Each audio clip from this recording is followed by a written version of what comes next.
So finally एक बार फिर से हम चंदेरी फोर्ट में आते हैं। और चंदेरी फोर्ट में अंदर घुसते ही सबसे पहली चीज़ जो आपको दिखेगी वो ये होटल है, वह हेरिटेज होटल है ये। और इसे किला कोठी बोलते हैं। एमपी टूरिज़्म के अंदर आता है ये। And frankly speaking this one is quite expensive. किसी नॉर्मल बंदे के बजट से बाहर है ये। 4,500-5 हज़ार पर नाइट के हिसाब से है। हालांकि व्यू काफ़ी अच्छा आता है इसका यहाँ पूरे शहर का, चाहे आप मॉर्निंग की बात करें या इवनिंग की। But still it is out of reach for most of the people. And फिर यहाँ से अब आपको जो ये मिलेगा व्यू, ये फोर्ट का एंट्रेंस है। बेसिकली फोर्ट के 3 एंट्रेंस हैं। एक खूनी दरवाज़ा है, एक कटी घाटी है जो मैं सुबह गया था, वो भी किले के अंदर ही आता था। हालांकि अब वहाँ तक जो एक्सटेंडेड बाउंड्रीज़ थी वो अब टूट चुकी हैं, तो देखने में लगता है कि कटी घाटी अलग स्ट्रक्चर है। नहीं, कटी घाटी बेसिकली फोर्ट के अंदर ही आता था पहले। और एक और गेट है जिसका नाम अभी मैं आपको भूल रहा हूँ। एंट्री लेते ही आपको सबसे पहले जो यहाँ पे मिलेगा वो है जौहर स्मारक। यहाँ पे 600 महिलाओं ने सत्यत्व निभाते हुए अपने प्राणों की आहुति दी थी। यहाँ पे आप देख सकते हैं राणा मेदिनी राय और उनके वीर सैनिक के हारने के बाद उनकी रानी और बाकी राजपूत महिलाएं जो थी उन्होंने यहाँ पे जौहर किया था।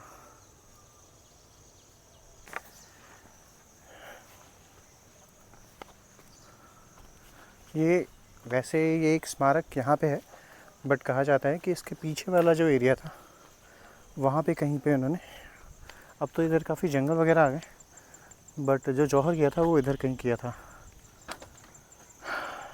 स्मारक उन्होंने यहाँ पे बना दिया था। बेसिकली जौहर करने के लिए एक जौहर कुंड बनाया जाता है। एंड अनफॉर्चुनेटली ये हमारे इतिहास की सच्चाई है कि कई राजपूत राजाओं ने डर की वजह से ऐसे कई सारे कुंड बनवा रखे थे, क्योंकि उनको पता था कभी ना कभी तो ये होना ही है, इट इज़ इनएविटेबल। तो अगर इस फोर्ट की हिस्ट्री के बारे में बात की जाए तो कई सारी डायनेस्टीज़ और रूलर्स का इस फोर्ट पे कब्ज़ा रहा। शुरुआत में अफ़गान जो इस्लामिक लीडर्स थे, इस्लामिक शासक थे, उन्होंने इस पे राज किया। उसके बाद चंदेल राजपूत जो थे उनका दबदबा इस क्षेत्र में था और इस किले पे भी उनका ही कब्ज़ा था। बीच में कुछ सालों तक, आधे दशकों तक वापस से ये अफ़गान रूलर्स के अफ़गान या ये कहें मुग़ल रूलर्स के अंडर आया। फिर अंग्रेज़ आए, अंग्रेज़ों ने इस पे कब्ज़ा किया। 1857 के जब विद्रोह हुआ था तो एक बार फिर से जो बुंदेल राजा थे उनके अंडर में ये आया था। एंड जब वो जो रिवोल्ट हुआ था, जब वो सप्रेस हुआ, तो अंग्रेज़ों ने इसको फिर से अपने कब्ज़े में लिया। एंड उसको अपने कब्ज़े में लेने के बाद, चूँकि ये थोड़ा कंट्रोवर्शियल हो जाएगा, चूँकि सिंधियाज़ ने थोड़ी बहुत ब्रिटिशर्स की हेल्प की थी, तो जब इस फोर्ट को अंग्रेज़ों ने रीगेन किया तो इसको ग्वालियर के राजघराने को एज अ गिफ्ट ट्रांसफ़र कर दिया गया। आगे चलते हैं, मैं आपको खूनी दरवाज़ा दिखाता हूँ।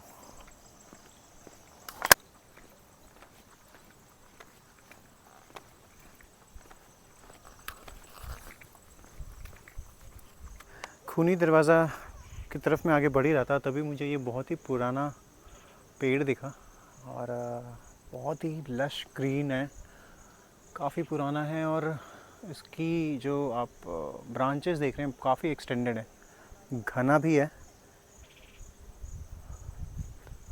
आप देख सकते हो कितना सुंदर है ये पेड़। ऐसे पेड़ों के मामले में मेरी नॉलेज बहुत अच्छी नहीं है, मैं बता नहीं सकता हूँ किस चीज़ का है, बट स्टिल मुझे काफ़ी अच्छा लगा ये, तो मैंने सोचा आपको ज़रूर दिखा दूँ।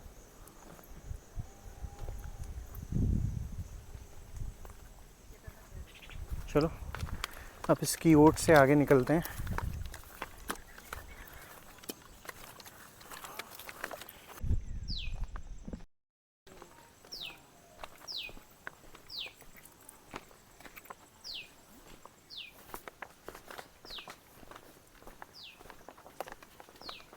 हाँ जी, तो अभी मैं हूँ खूनी दरवाज़े के पास। एंड खूनी दरवाज़ा, वैसे इसका नाम तो खूनी दरवाज़ा नहीं पड़ा था उस वक्त जब ये बना था। लेटर ऑन, अभी आधुनिक काल में इसका नाम खूनी दरवाज़ा पड़ गया। उसके पीछे स्टोरी ये है कि मैं आपको एक शुरुआत में एक चीज़ बताना भूल गया था। तोमर डायनेस्टी में 11वीं शताब्दी में ये किला बना था। तो चाहे वो तोमर्स रहे हों, अफ़गान्स रहे हों, मुग़ल्स रहे हों, बुंदेलाज रहे हों या सिंधियाज़, अलग अलग कालखंड में अलग अलग शासकों के अंदर ये मेन दरवाज़ा था जिससे होते हुए हमेशा किले पे चढ़ाई की जाती थी। तो प्रोटेक्शन के लिए, डिफेंस के लिए यही दरवाज़ा यूज़ किया जाता था। एंड जब भी दुश्मन की सेना यहाँ पे आती थी और उस पर अटैक करने के लिए गरम तेल, पत्थर के बोल्डर्स, बाकी सब यहाँ से गिराए जाते थे। तो जो आक्रमणकारी सेना होती थी, उसके कई सारे सैनिक यहाँ पे मारे जाते थे और जिसकी वजह से इसका नाम खूनी दरवाज़ा पड़ा। इसके अलावा अगर आक्रमणकारी सेना जब जीत जाती थी तो जो सेना यहाँ पहले से मौजूद थी, डिफेंस पे थी, जो आक्रमण करने वाली सेना थी वो डिफेंस करने वाली सेना के कई सारे लोगों को यहाँ पे फांसी, बिहेडिंग, बाकी सब चीज़ें, यातनाएं दी जाती थी। तो इसलिए भी इसका नाम खूनी दरवाज़ा पड़ा। कहा जाता है कि यहाँ पे बहुत सारे लोगों की आत्माएं, रूहें भटकती हैं। And this is one of the haunted place of Chanderi. I mean ऐसा लोग कहते हैं। मुझे कई लोगों ने, एक दो लोगों ने जो यहाँ पे मेंटेनेंस करते हैं, शहर में मिले एक दो लोगों ने बताया। बट ये बिलीव करने वाली बात है, आप मानते हो तो ठीक है।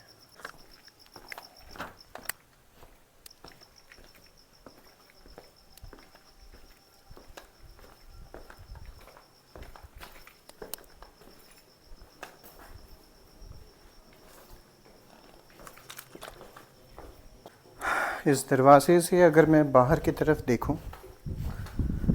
तो ये कुछ इस तरीके से है।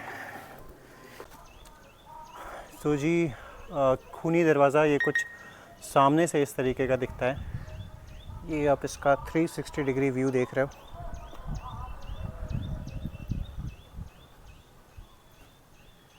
जैसा कि मैंने बताया था कि इसको एक्सेस करने के लिए 3 गेट हैं। एक गेट जिससे मैं आया था, एक ये खूनी दरवाज़ा, और जो तीसरा गेट है जो सबसे बाद में बना था, वो कटी घाटी वहाँ है जहाँ पे मैं सबसे पहले सुबह में गया था।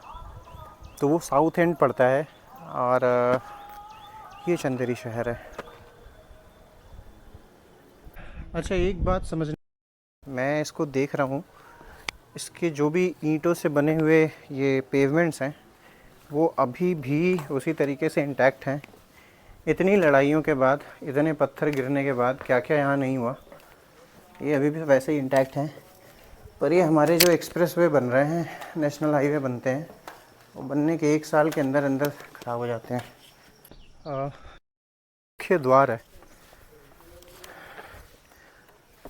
अब हम मुख्य द्वार के ठीक ऊपर हैं और ये देख सकते हो आप, अभी तो इसको बंद कर दिया गया है, पर ये मुख्य द्वार के भीतर आप इस तरीके से आप देख सकते हो, ये भाला और बंदूक चलाने के लिए छोटी सी जगह छोड़ रखी है। यहाँ से अगर कुछ बड़ी चीज़ गिरानी हो या मारने के लिए कोई हथियार रखना हो तो वो है। और ऐसे आपको 1 2 3 4 बड़े झरोखे मिलेंगे और 1 2 3 4 5 6 और 7 छोटी छोटी सुराखें मिलेंगी।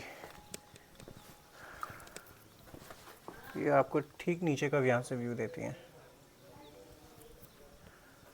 हाँ जी, तो खूनी दरवाजे से हम इधर होते हुए बाहर निकले और अब मैं अगर आपको यहाँ से व्यू दिखाऊं तो यहाँ का व्यू खूनी दरवाजे के जो व्यू था उससे ज़्यादा अच्छा लग रहा है। ये शहर है पूरा, वो झील है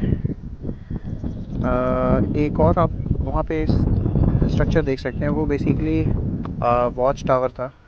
सो ऐसे ही वॉच टावर्स आपको पूरे किले में, ये जो छोटी सी पहाड़ी पे बना हुआ है, इस पूरे किले पे छोटा छोटा आपको अलग अलग स्ट्रक्चर मिलेगा।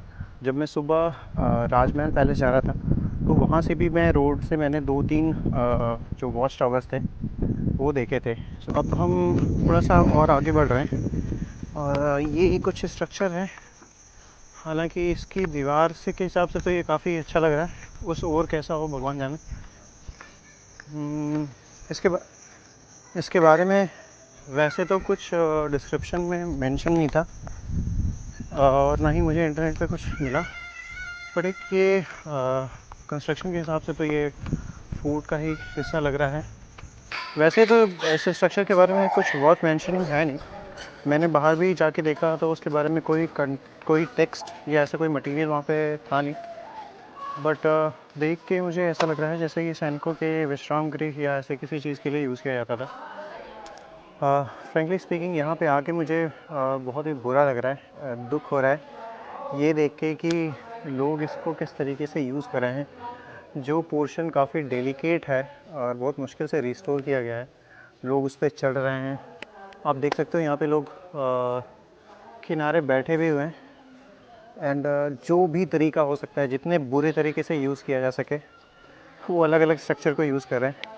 काफ़ी मुश्किल से एएसआई ने इसको रिस्टोर किया था, और लोग हैं कि इसको तोड़ने पे आए हुए हैं। सो चाहे कुछ भी हो जाए, इंडियंस तो वैसे ही रहेंगे।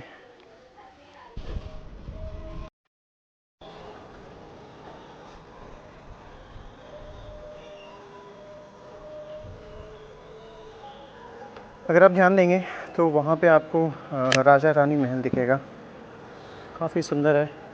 और दूसरे एंड पे आपको ये एक कुशक महल कह रहा हूँ, बादल महल दिख रहा है। उससे भी थोड़ा सा आगे आप जो देख रहे हैं, बादल महल के थोड़ा सा आगे जो स्ट्रक्चर है वो जामा मस्जिद है। तो शहर का अच्छा व्यू मिलता है यहाँ से आपको।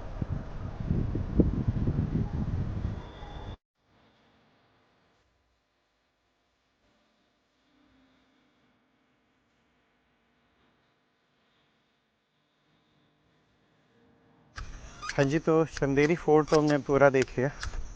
चंदेरी फोर्ट को अब करते हैं टाटा बाय बाय। अब मैं वापस अपने होटल जा रहा हूँ, और शाम को एक बार राजा रानी महल में जाएंगे, और उसके बाद इवनिंग में मैं थोड़ा सिटी के अंदर गलियों की थोड़ी खाक छानूँगा और देखूँगा कि चंदेरी का ट्रेडिशन, यहाँ के लोग कैसे हैं। मिलते हैं शाम को।